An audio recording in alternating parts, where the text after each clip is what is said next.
Good morning. I'm Alicia Menendez, live from MSNBC headquarters. It is 7 a.m. here in New York, 3 p.m. in the Syrian capital of Damascus, where we are following breaking news. A coalition of Syrian militant groups claim they have toppled the Syrian government. Across Syria today, we are seeing celebrations in the streets after the rebels declared victory in the nation's 13-year civil war. The rebels addressed the nation on state TV, saying they overthrew President Bashar al-Assad's regime. NBC News has not independently confirmed the rebels' claim. As for Assad, his location is still unknown. However, multiple media reports and the Russian government indicate he fled Damascus. NBC News has not confirmed his departure nor his whereabouts, and this new video shows Syrians inside the presidential palace in Damascus shortly after Assad's ouster. Truly stunning developments following a rapid two-week offensive that led to the capture of Syria's capital city. Joining us now from the White House, NBC News correspondent Ali Rafah. Ali, how is the Biden administration responding to what can only be described as a rapid turn of events? Yeah, Alicia, good morning. Well, the National Security Council reacted to this major development overnight, saying that President Biden and his team are closely monitoring the events in Syria and staying in constant touch with regional partners. Now, U.S. officials have been repeatedly asked about this worsening crisis in Syria over the last week since rebel forces seized the country's second largest city of Aleppo, kicking off this record-fast takeover that you mentioned.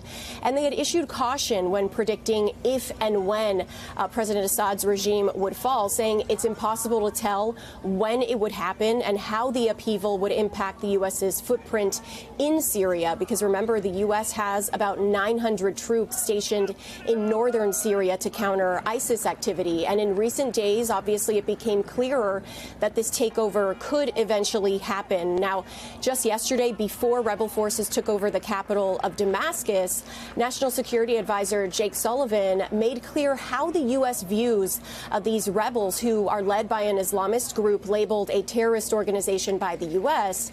Sullivan talking about what the U.S. is focused on as this complicated scenario plays out. Listen to his comments here.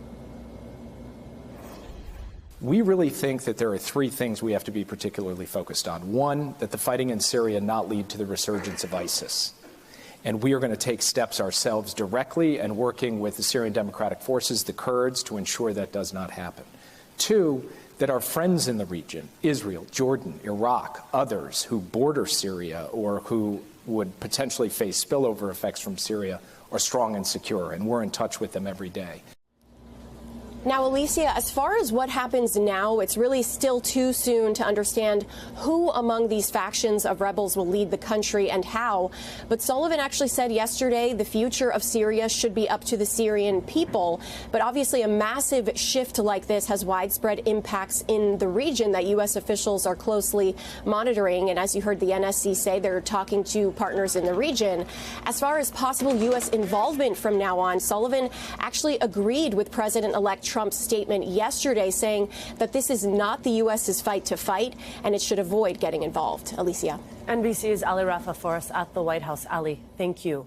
Joining us now, former CIA Director John Brennan. Director Brennan, thank you so much for being with us. First, your reaction to what we have watched unfold just in the past 24 hours. Well, Alicia, this is the culmination of nearly 14 years of rebellion in Syria against the Assad regime. And for many years, the various rebel groups were divided among themselves. But Hayat Tahrir al-Sham, known by HTS acronym, led by Abu Muhammad al-Julani, have been very successful and effective over the last several years in terms of bringing these groups together and also moderating some of their public positions and stances. And so it has allowed them to capitalize on the growing animosity within Syria against the Assad regime.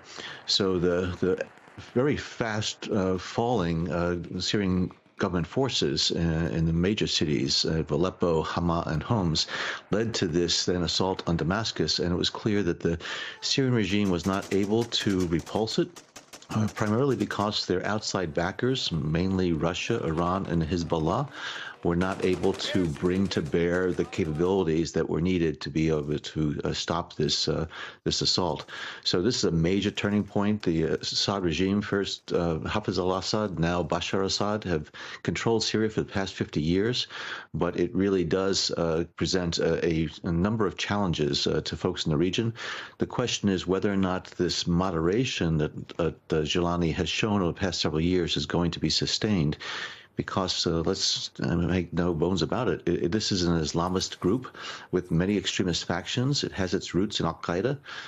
It has evolved over the years, but clearly it has been very, very effective just over the past couple of weeks in bringing down the Assad regime. And Hafez al-Assad, or Bashar Assad, I'm sure is out of the country right now, or at least in the Alawi enclave. The Alawi is the religious sect that basically has ruled Syria over a number of years, but the Syrian population is a very diverse one, with Christians and Druze and Shia and Sunni Muslims. But again, Abu Muhammad Gilani has been very clever in terms of how he's been able to rally these forces and present a unified front against the Syrian government. Let's talk about that moderation and that unified front on the part of Gilani. He's reassured minorities that he will not interfere with them. The international community has said that he opposes Islamist attacks abroad.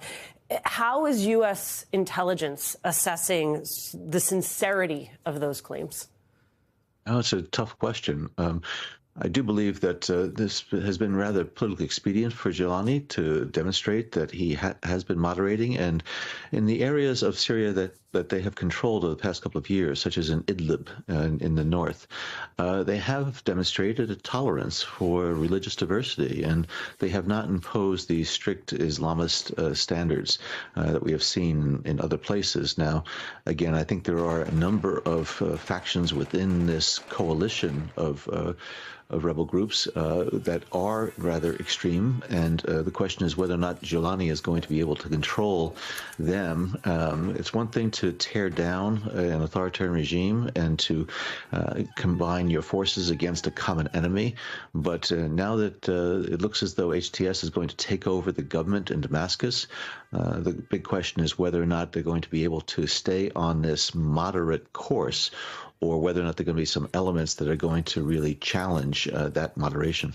So big key regional players here, Turkey, Russia, Iran. Let's talk about Iran first. This from the New York Times, quote, a collapse of Iran's partnership with Syria would by all accounts reshape the balance of power in the Middle East. The axis of resistance that Iran has formed with its militant allies in Lebanon, the Palestinian territories, Syria, Iraq, and Yemen would be weakened. Israel and its Arab allies would be strengthened. How could the fall of the Assad regime impact the rest of the region? Well, certainly it does undermine the Iranian efforts to have what's called a northern crescent, which would go from Iran through Iraq and then Syria and into Lebanon, of the Shia groups that are aligned with Iran. Which is why the Iranians, the Iranian Revolutionary Guard, have been so supportive of the Assad regime. But now the Iranians clearly are on their back foot across the region, whether it be in Lebanon or Yemen, or now in Syria. It seems as though they've lost a very, very strong partner. And again, HTS is a Sunni Islamist group that it would be adamantly opposed to any type of increased Iranian Shia influence there. It does upset the balance here. The question is what happens in the coming months in terms of the orientation of the new government in Syria and Damascus, and whether or not it poses a threat to Israel. But again, this is reshaping it, as you pointed out, reshaping the political landscape in the Levant area and the Middle East more generally. Director Brennan, I would like for you to walk me through the statement that we heard from NSA Sullivan saying that there are three things the Biden administration is focused on. The first, that the fighting in Syria not lead to the resurgence of ISIS. We're going to take steps ourselves directly and working with the Syrian Democratic Forces, the Kurds, to ensure that does not happen. What does that look like, sir? Syria is a patchwork of all different groups, and as pointed out, we have aligned ourselves with the Syrian Democratic Front in the north, which is a Kurdish group, as a way to fight against ISIS and also to try to maintain some type of stability in that part of Syria. But there are also a lot of other groups inside of Syria. And I think what Jake Sullivan is saying is that it's still quite uncertain in terms of how this unfolding situation is going to develop. And we will be most interested in making sure that our key allies and partners in the area, namely Israel and Jordan, and then the government in Iraq, are not going to allow a resurgence of ISIS. Now, Abu Muhammad al-Jilani separated himself from ISIS, and there were pitched battles among these various rebel groups, which undermine their ability to topple the Assad regime for many years. But it does seem as though he now has been able to concentrate power in his hands. But the question is whether or not a lot of these areas of Syria, which really are ungoverned and have been ungoverned for many years, will allow the rise once again of ISIS that could in fact challenge this what appears to be a new government that is emerging in Damascus. Director Brennan, you echoed something that Jake Sullivan said, which is an emphasis on regional partners, Israel, Jordan, Iraq, others who border Syria, who face spillover effects from Syria, saying he needs them to be strong and secure, and saying we are in touch with them every day. You have been inside those conversations in the past. Pull back the curtain for us. Give us a sense of the likely conversations that are happening between the Biden administration, U.S. intelligence, Israel, Jordan, and Iraq. Well, the intelligence cooperation between the United States and its counterparts inside of Israel and Jordan and Iraq is very close. And I think what is most needed right now is to get as clear a picture as possible about what's going on inside of Syria, what's going on inside of the leadership of the HTS, and to see whether or not we can pick up any early signs of which direction it's going to go. This intelligence is so important to inform policymakers in these countries to be able to coordinate the efforts to try to contain any type of Islamist extremist growth of capabilities and presence in the area there. So this is going to be a situation that is going to continue to evolve. It's going to go through the transition of the U.S. presidential administration turnover from the Biden administration to the Trump administration. This is an issue, I think, that is going to certainly be at the forefront of the U.S. policymakers for quite some time, again, to see how this is all going to unfold. I think there's still probably some fighting that's going to go on inside of Syria. The question is whether or not it can be kept inside of Syria and not spill over into neighboring states. Former CIA Director John Brennan, thank you so much for being with us.